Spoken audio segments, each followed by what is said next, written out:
আপনারা সাথে থাকবেন। এই যে মাছ ধরা চলছে,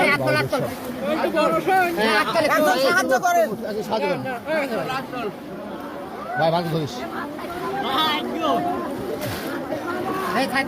ভাই।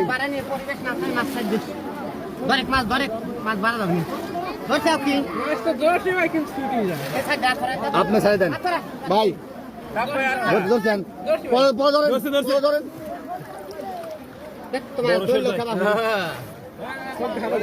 বরুণী শোল রে, বড় একটা শোল, বড় একটা শোল কিন্তু পাইছে ভাই, আমরা দেখাই। ওরে বাবা, এটা বুড়ো শোল রে, দেখি ভাই, দেখি বুড়ো শোল ভাই। এ ভাই